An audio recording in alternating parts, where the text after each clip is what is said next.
We should regularly wash our hands with soap and water and avoid touching our face with our hands. Even at a meeting when we have on this ministry task force, while I was speaking, I was touching my face until Minister Lawrence Wong nudged me with his elbow and said, "Stop touching your face." Let me now share about what we know about this novel coronavirus. This virus comes from the family of coronavirus, which includes other viruses such as MERS and SARS, as well as the milder variants causing common cold. The medical consensus at this moment is that the novel coronavirus is more transmissible but appears less deadly than SARS. Evidence suggests that the rate of human-to-human transmission of this virus appears to be higher than that of SARS. For now, the evidence also suggests that transmission is mostly via droplets. What this means is that the virus is carried within droplets emitted from an infected person over a short distance, such as when a person coughs or sneezes. If these droplets come into contact with the eyes, nose, or mouth of an individual, directly or indirectly through hands that have come into contact with these droplets, the individual may become infected. To clarify, there is no evidence currently to suggest that the virus is airborne.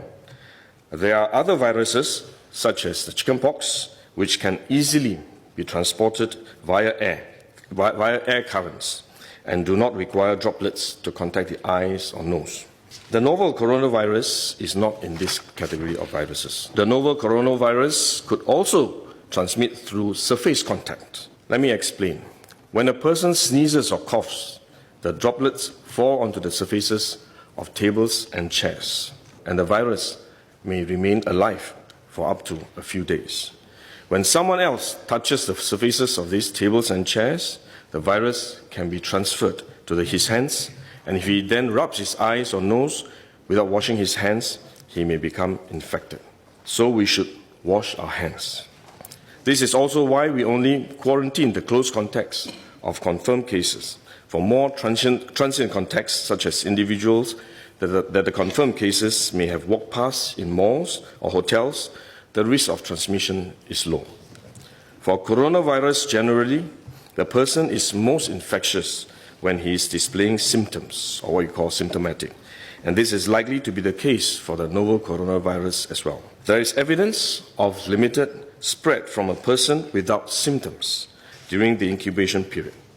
However, this form of transmission may be uncommon and has so far involved isolated cases only.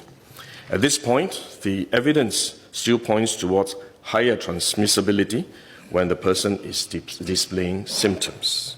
As such, medical professionals, both overseas and in Singapore, have advised that the most effective way that we can protect ourselves is to practice good personal hygiene.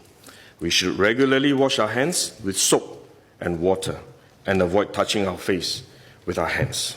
These may sound simple, but actually they're very difficult to do because all of us touch our face all the time. Even at a meeting when we have on this ministry task force, while I was speaking, I was touching my face until Minister Lawrence Wong nudged me with his elbow and said, "Stop touching your face." So it is simple but extremely difficult, but are actually very effective in preventing all kinds of infection.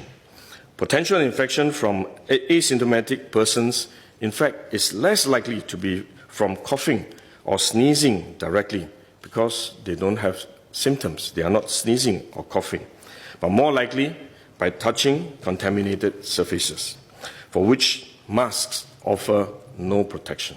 Wearing a mask when we are well often gives us a false sense of security instead, and we are more likely to touch our faces when we constantly adjust our masks, which is one way the disease spreads.